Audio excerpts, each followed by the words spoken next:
Restart India presents Let's Talk Business, a talk show curated and presented by Restart India, an initiative started by Muthoot FinCorp Limited in partnership with Inc. Restart India came into being during the initial days of the lockdown with an aim to address the concerns of small businesses. One of the ways we connect with our community of small businesses is through our live events. At Restart India, while we are running on-ground campaigns to support and restart micro and nano businesses, the talk shows and live events are aimed to create a community wherein the advice from one entrepreneur or mentor can help other startups learn, share views, and grow. Our live events also create awareness to enable the community to come together and support small and local businesses. In this new edition of live events, we call Let's Talk Business. It is a conversation between entrepreneurs who run small businesses. We want to hear from them on how they ideated, set up their business, the challenges they faced, and how they have come to be where they are now. Restart India. Hi, good evening.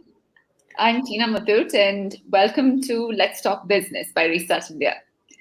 So we finally reached 2021 and 2020 seemed way longer than it actually was, didn't it?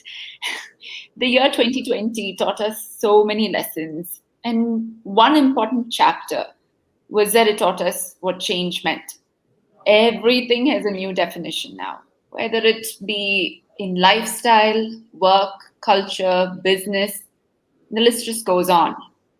So some time ago, things which seemed impossible have become the new normal for many. They've adjusted to that situation. And for other people, they're still getting used to it. But what we're doing here at Restart India is that we're trying to engage in these challenging conversations and trying to bring viewpoints from so many entrepreneurs who've gone through so many changes and traveled these paths so that they can share their views, their insights with our viewers. And one topic that we've picked right now for today is to start smart with online customer experience. We have with us two wonderful guests who've been in the virtual space since the beginning of their entrepreneurial journey. Let me quickly introduce our first panelist, Chartered Accountant Divya Abhishek.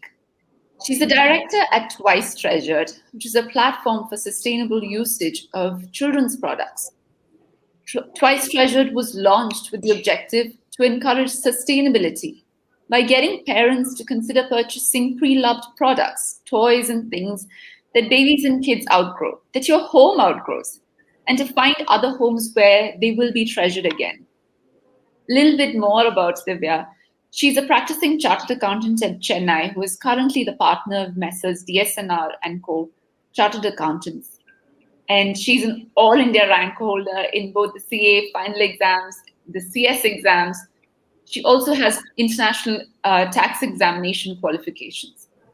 To talk about Divya's leadership qualities, she's the youngest ever president of the Inner Wheel Club of the Madras Next Gen. She's the secretary of the Women Professional Empowerment Forum and a speaker herself. She has addressed over 100 conferences, seminars, workshops organized by corporate forums, professional bodies, and she's an advisor to many universities.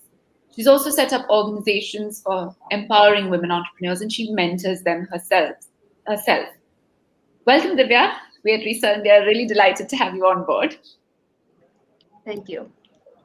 Our next panelist for tonight is Srinath Shankar Narayanan. He's a co-founder and traveler at Pick Your Trail. Pick Your Trail is one of India's highest rated travel planners. It helps people plan, customize, and book their holidays online with all their favorite activities that they want to do on a holiday, with complete control over their budget and itinerary. An adventurous traveler himself, Srinath loves biking, traveling, and data crunching. He's an All India True Wanderer 2.0 competition runner-up and Flickr Motography finalist. And he takes pride in having biked for 18,000 kilometers along the length and breadth of India. And before starting Pick Your Trail, Srinath was a business analyst, change agent, and revenue generator with a solid record of multi-project management across various geographies. And not to mention, Srinath has been a supporter of Restart India since our launch days last year. Welcome, Srinath. So glad that you've been part of our Restart India initiative. Thank you for hosting me. It's my pleasure. How are you both doing today?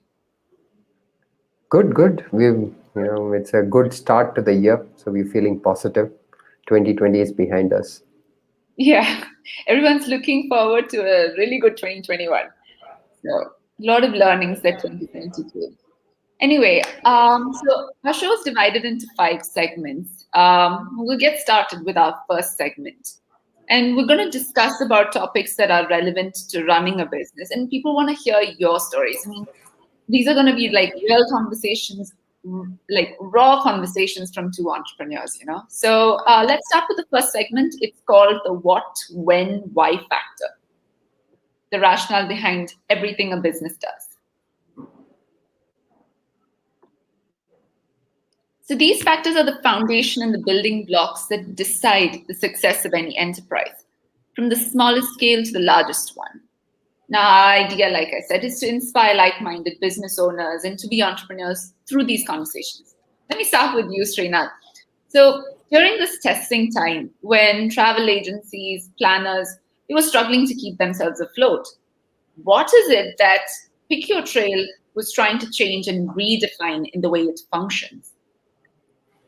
So 2020, in some sense, for travel as an industry, the trajectory was from 100 to 0. So, and that was for a very prolonged period, for at least about 6 months. Unlike any other businesses, travel was forced to shut down for about 6 months.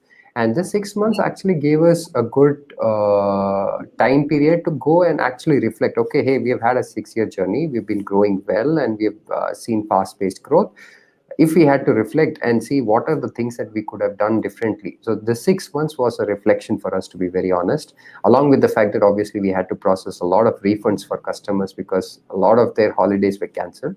And it also helped us increase, saying that, hey, if we have to get back and restart, and if we have to do it in a bigger scale, what are the things that we could do? Because right now we didn't have the pressure of execution because there's no travel that is happening. So a lot of ideation, we use this time for a lot of ideation and increasing our TAM, target addressable market. So total addressable market. So that was our biggest focus for at least 6 months in 2020, March to at least about August. And some of those things we launched in terms of different products. We increased. Earlier, we used to do only international vacations from India as a product. But we then introduced luxury staycations within India as a product on our platform. And we increased our partnerships with affiliates so that we can power more and more brands for their travel requirements. And we also started our global operations, which is India is under lockdown, but some other countries are open for travel. How can Pick Your Trail become relevant in these places? So these were some of the opportunities we saw, because tough times means that you have to just get creative. You have to just figure out where revenue actually comes from. We were very clear that we want to be in the travel space because that's what we've been doing for the last 6 years, and that's what we know how to do well. And we knew that we understand tech. So we had to figure out where most likely revenue opportunities will bounce back the fastest, and we use that time to build those products so that once the market opens up, we are able to capture that market share. And thankfully, the time that we spent, we are starting to see good results of that also, wherein our bounce back has been better than expected, and we are thankful for that overall. Yeah, I think like anything related to hospitality travel, like people have been so curious as to what's happened to the industry. So, and you made a good point, like your strength is in travel and tech. So this gave you that time to like explore new markets. So yeah, that's good. Divya, to you. So Twice Treasure is an incredibly innovative concept. How did you start conceptualizing it? So I think sustainability was very close to my heart, and I was subconsciously practicing it for many years. But it was not until when I had a baby I realized how important it was. In fact, after a few months of the birth of my child, we started getting into the coronavirus era. There were lockdowns, and what we came to notice was kids outgrow products very, very soon. You know, there were so many toys, clothes. Within weeks, they outgrow products. And I was trying very hard to find a safe space to sell this if there's any formal market where we could do that. And I came to notice that so far it was only very informally done through WhatsApp, where mothers were suspecting others, you know, if it was a valid request. There were so many things that had to be fixed. So my co-founder and I thought, why not we bring out this solution, and we started this out of the lockdown. In fact, we had this idea and we got our startup up and running within a week's time. So that's how we progressed, and that's how Shop Twice T-shirt started as well. Yeah, within a week. That's impressive. But you said you started during the lockdown and, pre-loved products. What steps do you take to maintain that hygiene factor? So, health and hygiene is in the forefront for any business right now. And the fact that we started during the COVID period also helped us prepare for it ahead of time. We ensured that every product of ours follows the highest standard of hygiene, from putting it together to packing the product to the kind of gloves that is being used. We also are very transparent to buyers as well as sellers as to how we follow this process, and we take enough pictures as proof and evidence. Since it's baby products, people are very sensitive, especially during the time of coronavirus. So we've been mindful of that. We have created standard operating procedures for the team to follow. And by team, when I say startup, I mean it's us and our family members. That's literally how we got this off the ground. So we ensure we strictly follow it in all locations before it is delivered to the buyer.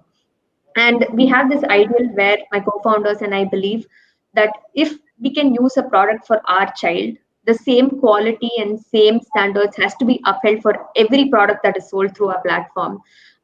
Being mothers ourselves, we're able to resonate with this thought, and we ensure we keep up with it no matter the time or cost involved in it.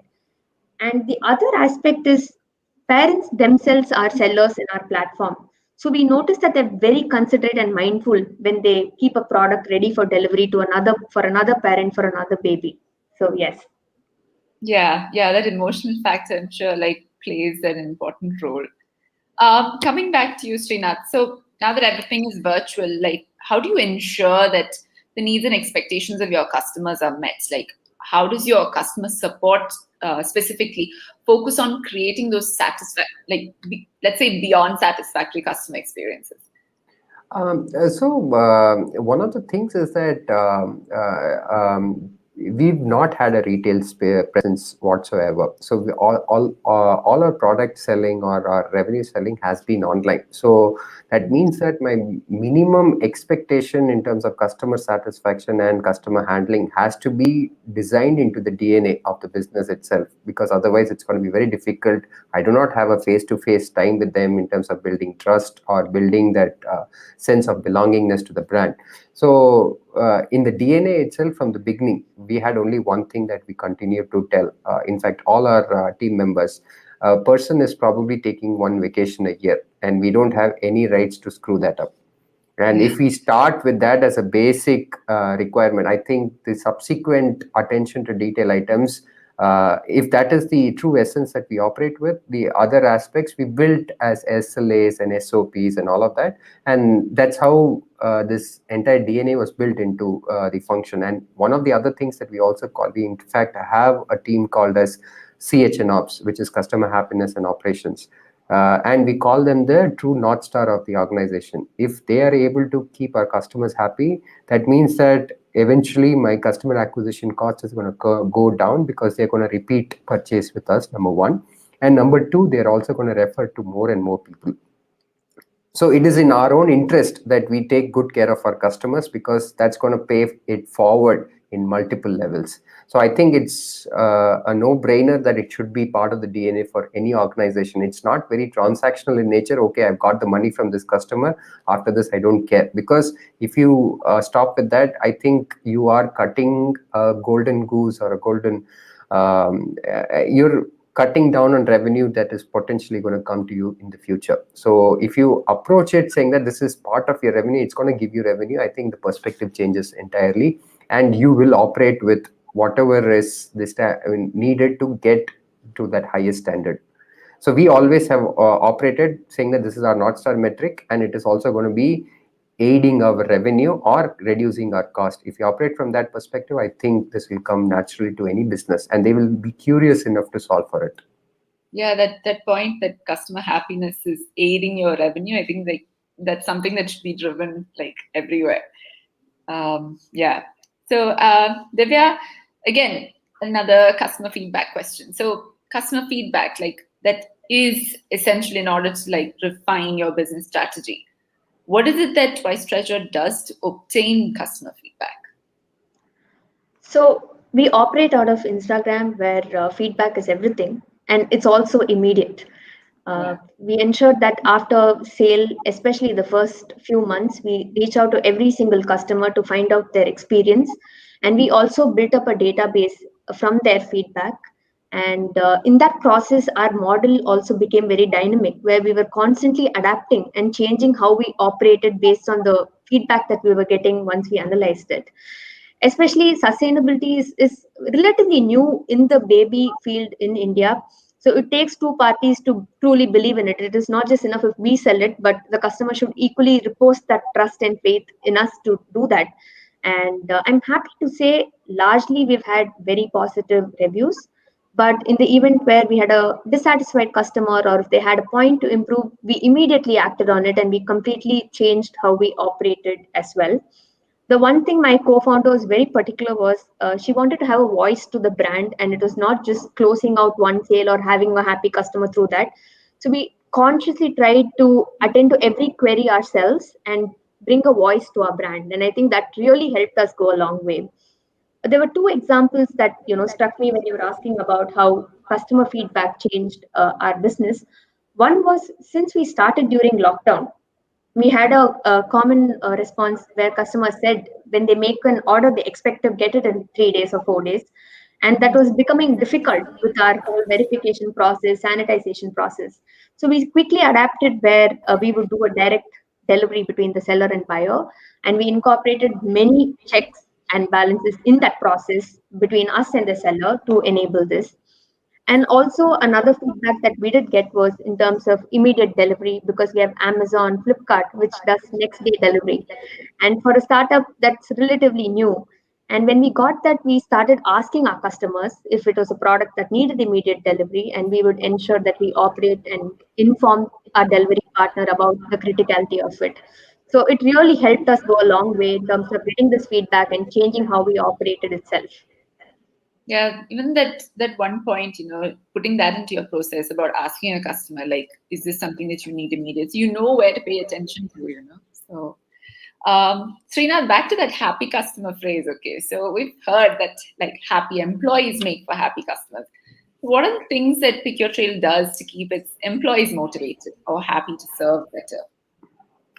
You see, one part of this was one of the biggest challenges for us during the COVID times, because the people may be losing interest in the industry itself, and it's rightly so as well, because they are going to be fearful of their own career, saying, "Hey, what is going to happen if I invest my time in an industry which I don't have a visibility in?" So one large part of our philosophy has been to keep communication transparent as much as possible.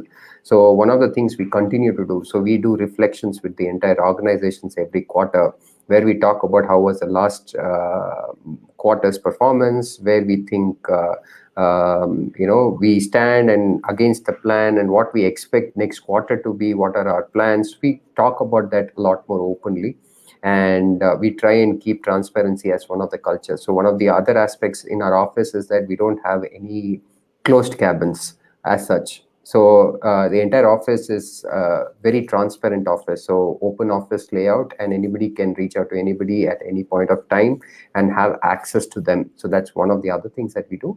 And we also have small things in place like instant gratification. We have in our internal communication something called as channels, something called as small win bell, where anybody can put in something that they've done for the day and they can post that, and we have a culture of appreciating that and recognizing whatever they've done. And it's not like somebody putting their own small win bell, somebody else can appreciate and put that instantly. These are small instant gratification items that continues to motivate an employee.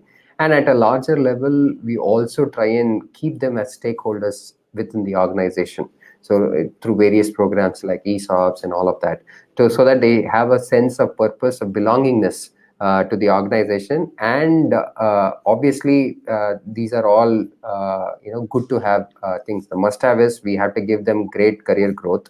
We have to communicate what is it that next 12 months holds in future for you, and what are the things you can do to get there. And if you're able to demonstrate that the tangible results as and when they start happening, they'll also have the sense of belongingness and the happiness, saying that yes, I want to be part of an organization. But having said all of this, handling people, it is not a black and white. It comes with its own emotions, and you need to read and understand people much better, and admit mistakes if you have done something wrong. If you admit mistakes and say, I will try and correct that, I think building that trust becomes a lot more easier. So Yeah. these are some of the things that we do. I don't think, or I would not say that we have perfected that art, but the intent is definitely to, be employee friendly as well. Yeah, and I think for industry like travel with COVID, I'm sure that the time was a huge learning for you in, giving that comfort to your people that the things are going to get better. That you're giving that support also to them, as um, the promoters, founders. I think that I'm sure that that period would have been difficult as well as like a moment of reckoning. Oh, yes, absolutely. It was difficult, and I do not shy away from thanking our set of folks who is stuck through this difficult phase. We continue to appreciate them, and wherever what a forum it is, I continue to say that we were actually lucky to have the team that we have right now, who said that okay, we will ride through this together. So Yeah. a lot of that credit goes to the team. To be very honest, we are just the face of the company, and we're just the placeholders, but a large part of that execution happens because of them. Yeah, I'm sure. Divya, so you mentioned that you commenced your operations during the lockdown. Can you just elaborate on what challenges you faced during the initial days when you were going online? Definitely. So, being a baby product delivery platform, I think delivery was everything. It's very critical. And having a total lockdown definitely threw spanner in the works for us. But we were quick to act on it. We did three things that really enabled us to, continue and do better. The first thing we did was we zeroed in on a delivery partner that is also recognized by the government, and we wouldn't have unnecessary hassles or stoppage and all that. The second was, and I think this is what really helped us, was we as co-founders, we turned into delivery agents ourselves. Where there were restrictions or sudden lockdowns, we would pick up the product and go deliver it to the customer. In retrospect, I think this challenge was a huge opportunity for us to meet the customers and also give a personal touch to our brand. And the last thing that we did do was we found out in each state what the essential commodity list the government always issued it in advance, and we'd ensure during those ensuing weeks of total lockdown what we would list on our portal would be covered under that essential commodity list. So that way we are not making false promises, and we're also delivering on time and keeping the customers happy. So it really went a long way today to go through that phase of total lockdown, the uncertainties. I think it helped us prepare as a business today. So that's what we did to overcome those challenges. Okay, that's great. Great learning about both your businesses. So we've come to the end of segment one. We're just going to move on to the next segment. That's snippets.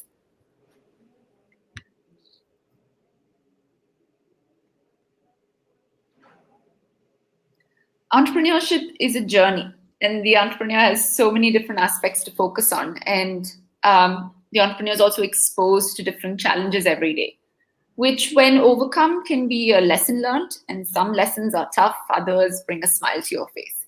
So I'm just going to ask you both to share such moments with us, to give our viewers a glimpse into the day in the respective businesses that you're a part of. Okay, I'm just going to start with you, Divya. You mentioned you're a mother, and I'm sure Twice Treasured resounded with you a lot as you were overseeing and developing the concept. And I suppose it's now something that mothers everywhere can relate to.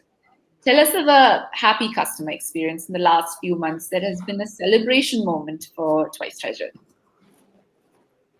So, since we started, the response has definitely been overwhelming. We started with within Chennai deliveries, now shipping pan India. It's truly been a gratifying experience so far. There are two instances that vividly stand out to me when I think about a happy customer. The first one was actually this was to a mother who had just given birth to a child and who had aspired to feed the child. She was from a rural part of India and did not have much access. And for whatever reason, she couldn't feed the baby, and she needed to get there's something called as a breast pump that you would use if you're not able to feed the baby directly. So she got in touch with us for two reasons. One, she was not able to afford a breast pump at full price. And two, she needed it on immediate basis because this mother had aspirations to feed the baby. And being mothers ourselves, we knew the pain that one would undergo, and every hour is critical if you're not able to feed your own child. So she wanted a next day delivery, but we did all we could and we delivered it to her on the same day. And that really made a difference to her as well as to how we felt about our business. So it kept us up and running even faster since that day. The second instance was actually for a mother who had an unwell child, some acidic reflux oriented, disorder and all those things. And she needed specific products that were not available in India at all. Now, in a non-COVID period, she would have found it much easier to have a relative send it over or to have someone send it for her, but she couldn't do this. And she needed these products on an immediate basis. So she reached out to us, then we put it out on our platform. We found another mother in North who was able to ship it immediately to the South. And she got her product on immediate basis and, what she wanted was achieved. So I think these small instances really go a long way for small businesses because it tells you why you're doing what you're doing and it pushes you to do better. So these were two instances that was definitely a celebration worthy moment for Twice Treasured. Divya, like when you mentioned that point, that mothers are themselves sellers, I think that's like the biggest thing for Twice Treasured, because definitely um, they'd want something good to happen to another child. Like if they were in that position, they're thinking like that. I think your whole concept is being driven by that one. What do you say? That foundation, that emotion. So yeah, and what Absolutely. when you said that first case, like when you said rural, how far was it from like a city point? It was far south, near Kanyakumari. So, Okay. and she didn't have access to too many resources. And I think that's where we make a difference because our whole motive is to provide branded, excellent products at 50 or 60% of the original price by virtue of it being sparingly used by somebody else. So that really helps a lot of people in different pockets of the country who are not able to have access to it for whatever reason. Yeah, yeah. And you mentioned at some point when we've spoken that, people buy children's products just thinking that they may need it, but they may end up not even using it or spending too much money on it, then having no idea what to use it for. So I guess you're really bridging that gap through Twice Treasured. Yeah. Okay. Yeah. Srinath, I want to ask you. So you're a traveler yourself, and the memories that traveling creates are something that people will cherish for their lifelong. Any story from a customer of Pick Your Trail that was really motivational, really inspirational that you would like to share with our viewers? Maybe it's something that you talk about in your own office or among your colleagues. Would you like to tell us about that, please? So, pre-COVID, we had a lot of stories to tell for sure. So pre-COVID, we had a retired couple like 70 plus, and their bucket list was that, hey, we couldn't travel when we were actually working, taking care of kids, college, and all of that. Now we want to travel around the world, and they had done a 70 night itinerary, 70, and they wanted to cover Southeast Asia, Australia, New Zealand, America, South America, do skydiving. So it was like their entire life's ambition to travel. They wanted to cover that in one itinerary, and 70 days was a huge challenge for us also to try and understand and plan such a big itinerary, but we enjoyed doing that entirely because a lot of travel obviously is like your yearly, that get away from your mundane work life and all of that. For them it was much much bigger in terms of their life purpose. So that was interesting and we enjoyed doing it. Also we had a lot of the internal fears saying how will we manage 70 days of experience that would span across so many flights, so many hotels, activities, and all of that. One thing going wrong can have a lingering effect for the remaining parts of the vacation. It was a challenge, but it was as I said, we continue to tell to our team saying that we don't have any right to screw up anybody's vacation, and that underlying theme, eventually they had a great time, and they've been a great brand ambassadors for us, referring more people, and they continue to talk about it, and they message us occasionally as well, saying that they message me occasionally saying that we had a great time, it's been 1 year since that anniversary. They share photos. So that's a great thing that we always go back and reflect, because travel is different things for different people, and we continue to discover that where through pick your trail, like be it a honeymoon, be it an anniversary or somebody's birthday or somebody's retirement. There's always a purpose to travel, and we are discovering that every time that we cater to a customer, there are very interesting stories like that come across. Post COVID, obviously, two types of things have happened. One obviously is people who had postponed their honeymoon. Eventually, they at some point of they were like, hey, we've been in a lockdown, we want to take a break, and we've not been able to do that. Honeymoon is supposed to be special. So a lot of people have had their honeymoons post lockdown, and they've had a great experience. They've been sharing great reviews with us. And one other thing was this was also significant for us, is that because of the fact that this post lockdown, this was our first bounce back to revenue, and we were the travel partner for CSK, given that we are from Chennai. And at the end of the entire season, Dhoni giving a shout out to Pick Your Trail, that it was all done well in Instagram, that made our day really really special. These are the moments that the entire hard work of the team, they feel that yes, it's justified, we've done a great job, and this kind of small validations is what they kind of enjoy also. So I think these were two things that I can very vividly remember as post lockdown kind of highs that we have had from customer happiness, or having served them satisfactorily. So once again, just going back to that elderly couple, when was their travel? This was pre-COVID. Pre-COVID. Okay. Yeah. Okay. Yeah. I vividly remember that because that was a very special purpose that they were traveling for. So Yeah.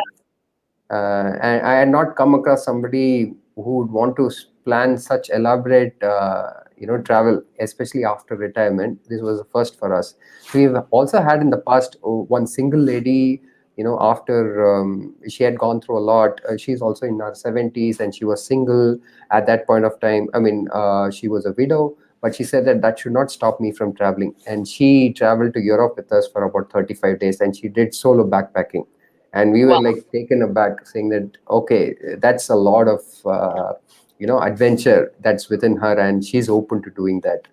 So we've had very interesting stories like that also.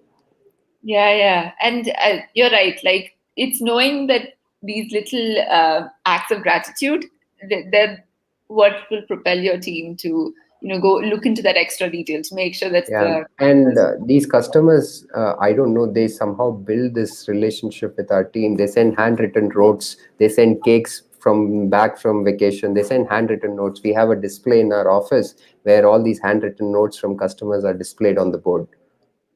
Oh, okay, that's nice. Okay, that's great listening to your stories of both Twice Treasured and Pick Your Trail. We're just going to move on to our next segment. That's Gyan Time. Sure.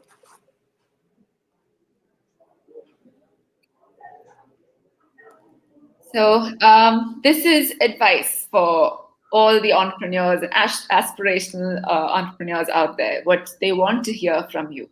Now, online customer experiences and especially the feedback mechanism give any business a goal, a push, a drive to do the things that they are doing, as you both have mentioned, Divya and Srinath. So, with businesses going online, the feedback is instant. And sometimes it's a pat on the back for good work. Sometimes it can be an eye opener. But experience makes us wiser and also enables us to change our strategy. Now, just keeping in line with this whole online experience, Divya, I'm just going to ask you something like what you would leave as like pearls of wisdom for our viewers. So, for someone who's starting afresh, could you give us some simple takeaways to create a great customer experience strategy that you have learned while being in business? So I think the first and foremost for anyone who's looking to start a business is I would say don't wait for your plan to be perfect.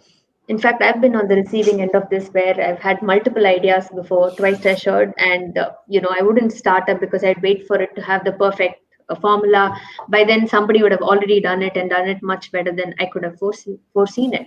So, like I said, when we started twice assured, we came up with a name, which is what took a week for us, and we just started. And we've had a very, very dynamic model, changing every day in and day out based on the experiences we have and the feedback that we get. Yeah. And there is a very common misconception that you need a lot of funds to start a business or you need to have enough capital and enough security, which is definitely not the case. I think all you need is a solid idea and belief and in what you want to do, and everything else will automatically find a place into your business. But when you do that and when you start over, you have to be legally compliant. I cannot insist more on this because you assume you're a small business and you start, but in no time you can definitely blow up, and the process might be so gradual that you might not keep track of it. And at a later date, to fix these legal issues or compliances might be much more difficult. And we notice this in a lot of our clients that come in and go out. So definitely be mindful of it. For all you know, your entire business model might change based on how compliant you need to be, and you have to be flexible and dynamic. I think it's a very fast growing world, so that's always a point that you need to keep in mind.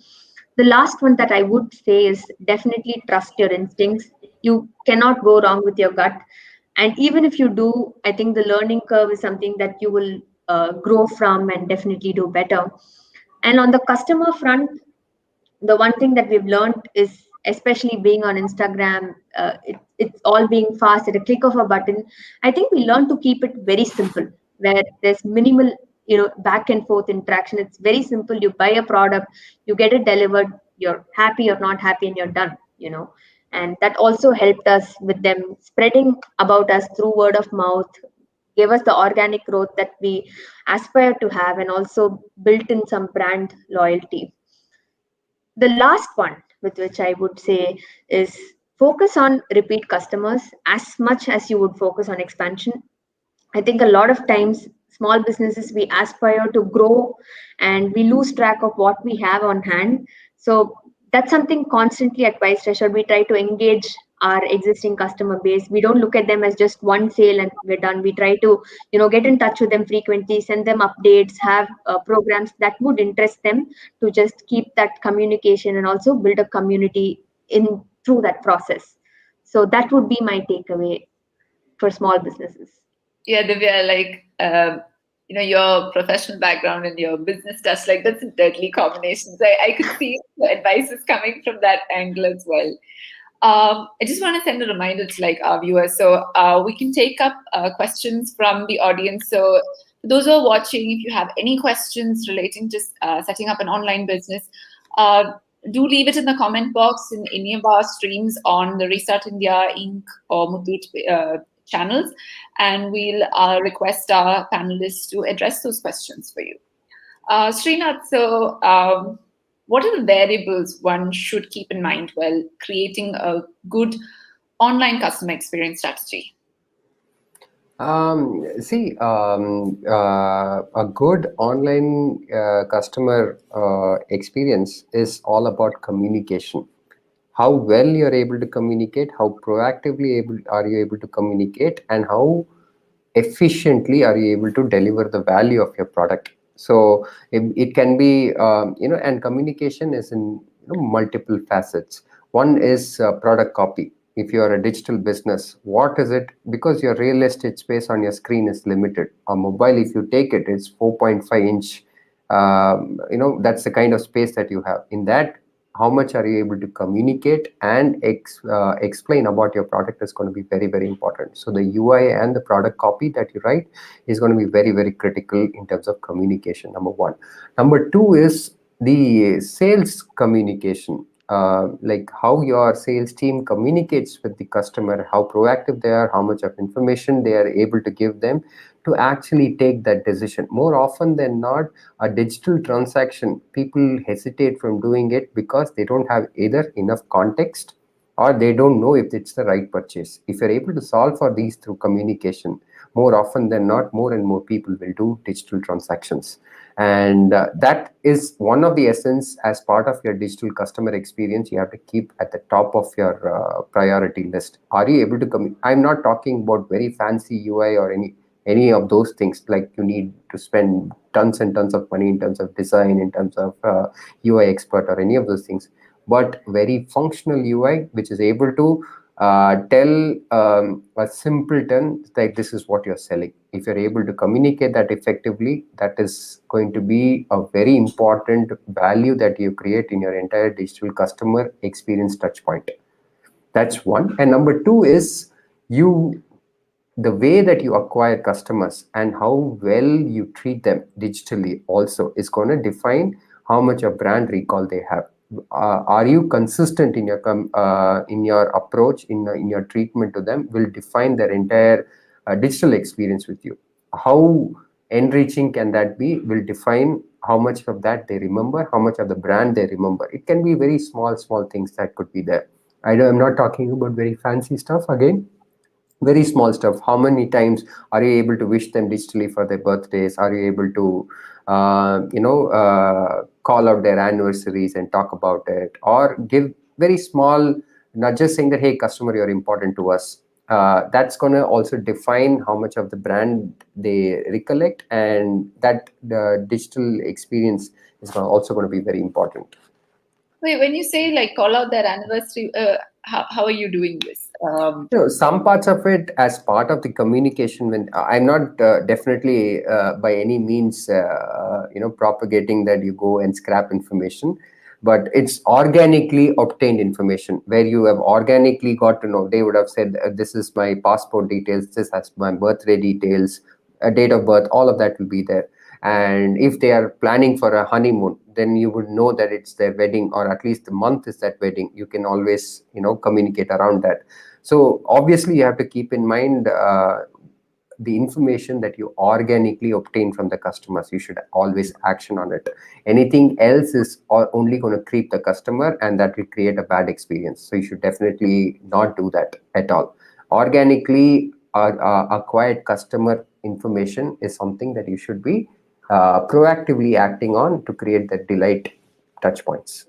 Yeah, I remember, I think a year after my wedding, I got a message from the place where the wedding happened saying that, do you want to visit for a staycation, like, for your anniversary. So, I mean, it's not like we gave that information. They knew the wedding took place over there. So I get what you mean about organically obtained information. information. So that didn't creep me out. That I thought was a very nice gesture. Yeah. Okay, so we'll just move on to the next segment, which is Let's Watch This One.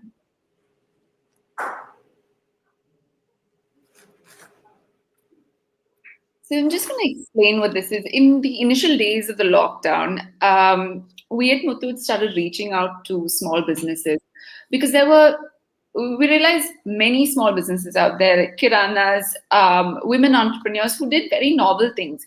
And while certain small businesses were going through a difficult time, we felt that it was important that they hear from peers on what new things they're implementing, how they're doing certain things to tide over these challenging times.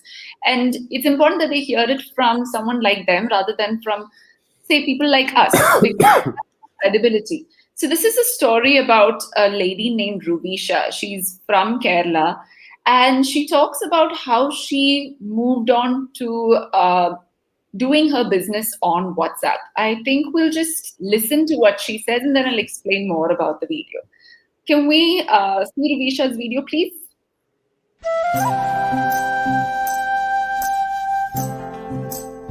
എൻ്റെ പേര് റുബീഷ. ഞാൻ പുന്നപ്രയിലാണ് താമസിക്കുന്നത്. 2 വർഷത്തോളമായി ഞാൻ കേക്കിൻ്റെ business ചെയ്യുന്നു. Lockdown, corona അങ്ങനെയുള്ള വിഷയങ്ങളിൽ ഒരുപാട് സാമ്പത്തിക പ്രശ്നങ്ങൾ ഞങ്ങൾക്കുണ്ടായി.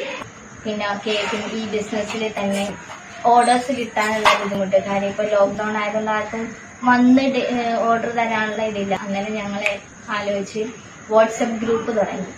ഗ്രൂപ്പിൽ ഫ്രണ്ട്സ്, റിലേറ്റീവ്സ് എല്ലാവരെയും ഇൻക്ലൂഡ് ചെയ്ത് സ്റ്റാർട്ട് ചെയ്തപ്പോഴത്തേനും 100-200 പേര് നമ്മുടെ ഗ്രൂപ്പിൽ ആഡായി.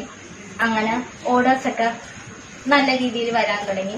കേക്കിൻ്റെ റേറ്റും ഫ്ലേവേഴ്സും അതെല്ലാം ആയിട്ട് മെനു കാർഡ് അറേഞ്ച് ചെയ്തു. ഹോം ഡെലിവറി അലവ് ആണെന്ന് ഉള്ളത് നമ്മൾ ആഡ് കൊടുത്തിട്ടുണ്ടായിരുന്നു. ഇപ്പം നല്ല ഓർഡറൊക്കെ ആയിട്ട് മുമ്പോട്ട് പോകുന്നു.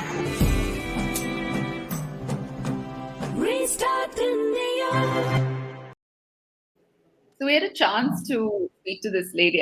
I think I was amazed just speaking to her. She said before the lockdown, she used to do about 6 orders a day. So she used to place her products in local bakeries.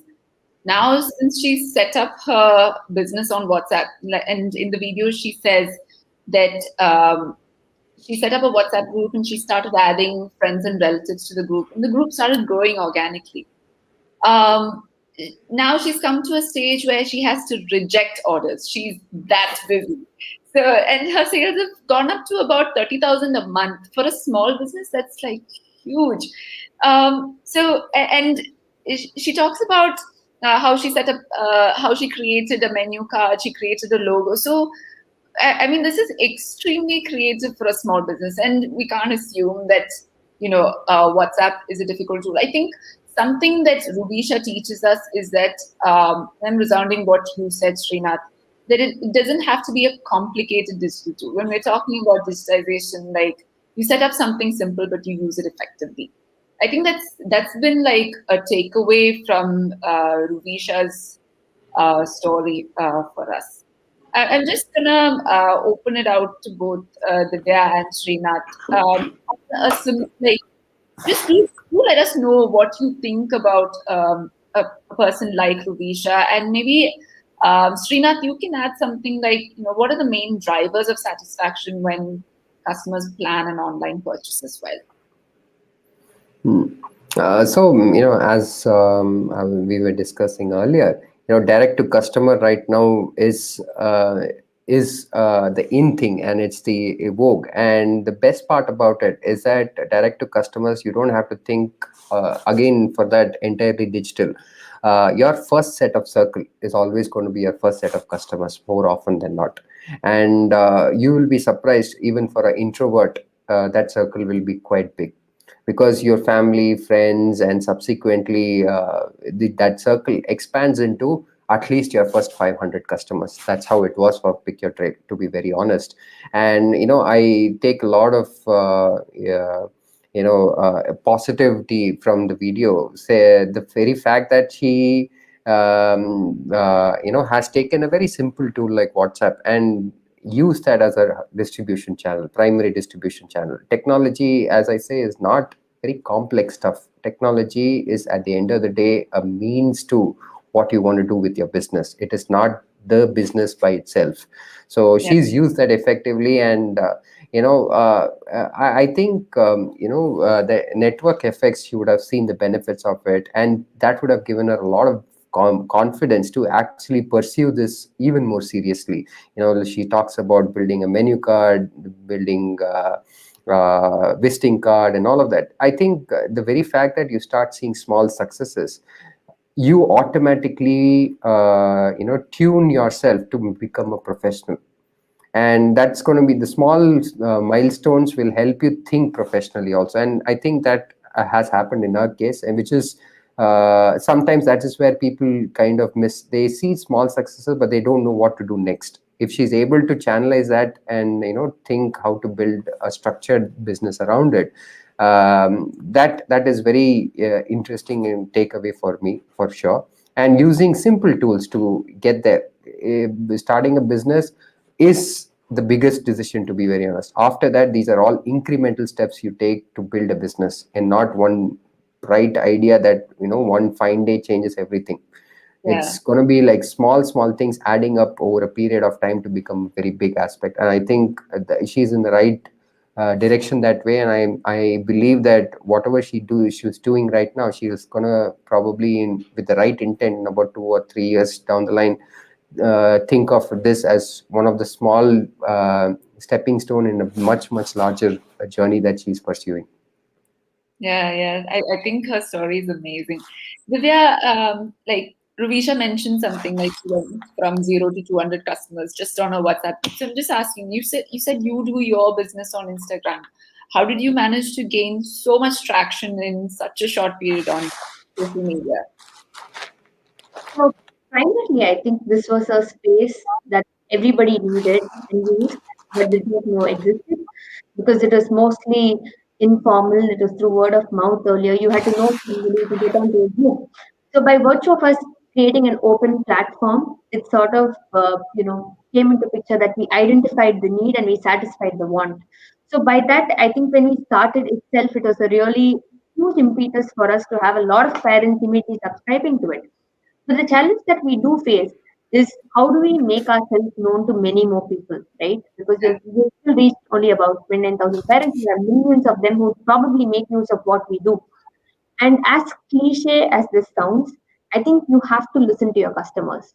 Now, in my case, both the buyer and the sellers are my customers. So I take a lot of time over the period of 6 months to talk to them to understand where we could have done better or where they felt was a pain point. And if it was something where we did go wrong, we were immediate to change the process and also to inform everybody else that we've changed the process. It was something where we felt we needn't change. We took the time out to explain to them why we did what we did. And that learning curve and that experience by itself was huge for us in terms of how we learned to do business. Instead of being fixated on one model and sticking to it, we were very flexible about how we did that. And the second thing about doing business on social media is it's all about turnaround. I think Srinath also mentioned this. You have to be quick with your response and action, because since it's online and people do not see it physically, there's a lot of trust factor that goes into building a brand and having transparency through that process. So we ensure that we don't leave anything hanging for more than 20 minutes. If we get a DM, any of us would just respond to it within 20 minutes, and we've been doing that for the last 7 months now, and we feel that automatically builds some veracity to our brand and trust in what we do. Buyers feel that they can trust us and go ahead and buy a product, and this has also ensured that we have repeating customers, keep the same buyers buying multiple products and just staying on with us in the belief that we do it right. The last aspect of how we gain traction definitely is through collaboration with other brands which align with our values in the similar industry, which also has access to parents. I think when you're small and if you try to do everything on your own, somewhere it's going to be very difficult for you to grow. We acknowledge that from the start, we got in touch with other smaller brands who also aspire to grow, who are also in our industry. And we used to do a lot of, something like a giveaway with them, or we used to send in hampers to them, just engage together in some form to make an impact or make a difference in each people. So that really helped, especially when you're on Instagram. I think there's a lot of transparency in everybody's lives that you understand from. So by making use of that and talking to them and collaborating together, it really goes a long way for small businesses to gain the traction there. So these were some points that really helped us at Vice Method to grow and get the due traction that we need to get. I think that's a good point on collaboration, Divya, because as much as you believe that your growth should be organic, there are certain steps, wise steps that you need to take here. So to bring that visibility, and a business shouldn't be scared, like take that step, whatever form of like advertising or partnership that you're setting up, because otherwise, how will people come to know about you? So yeah, I think that's a good point. To our viewers, we just want to say, if you have helped a small nano business in your locality to restart, do record a short video of the shop and post it on social media and tag us using these hashtags: hashtag Restart India, hashtag small business, hashtag support local, hashtag local business support. And we will feature the best small business restart stories in our future live events. So we have one last segment. I think we're coming to the close of today's show, but we've got a few questions from the audience. So maybe we can take just 2 questions. I think that's about as much time as we have. Divya, I want to ask this question to you because you mentioned this particular point. Does the majority of your revenue come from new customers or loyal customers? And I specifically want to ask this question because generally, repeat customers means repeat mothers. It means repeat kids. So I'm just wondering, like, how you would fit that into your whole twice treasured concept. So, there's no one fit solution to this. It's changing on a day-on-day basis. But if I go back and see the last 6 months, I think it's been a mix of both, with probably 60% of repeating customers and 40% from new people. Purely because for you to acquire a new customer, it does take some time. You need them to come onto your page, you need them to understand what you're doing and also go through the process. So for us, customer acquisition has always been a slow progression, right? Like it's taken its due course. And like I said, we try and give voice to our brand, where we don't just push a sale. A lot of customers might not even bought from us, but we engage in a lot of conversation with them, because us being mothers ourselves, they have a lot of questions for their child. What do we get, which brand is good? So we're not here to push sales. I think we're here for the larger purpose of creating a community. So we strictly don't look at new customers as sales acquisition, but we're also mindful of what goes into it and the time that we spend on it. So my answer would be probably a 60-40 ratio, 60 being repeating and 40 being new customers. Okay. Srinath, one question to you. This has come from Kanchan Raj. What are the organic modes of promotions that you use to save on costs and improve customer engagement for a travel and hospitality business? For a very new business, to be very honest, there is no right answer that this is the holy grail. For a new business, it is all about hustle. You have to be just creative and shameless about plugging in your brand wherever possible. So in our case, it was like when we started, all our batchmates were getting married. And we would just be shameless and go and ask them, hey, what are you doing for your honeymoon? Engagement invite comes, the first question we ask is, where are you planning honeymoon? I'll help you do that. So for a very new business, it's very unstructured, to be very honest. It is purely about hustle, how creative you can get to, tap into your first set of customers in your own network.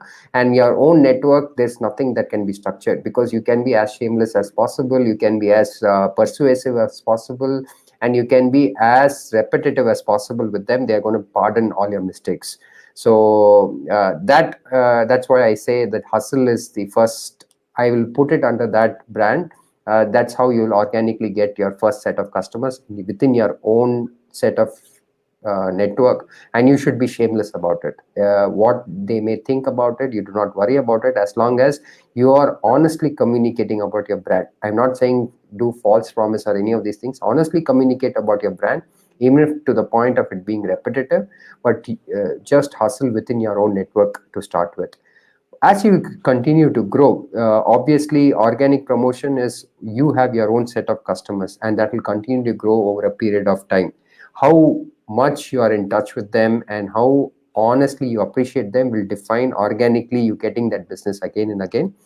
And every every phase of digital itself, there are different channels at different evolution levels. Like if you take Facebook in 2012, organic was so easy to go and promote over there. Instagram probably 3 years back, organic was very easy. You can reach out to more of your own audience and build an audience base.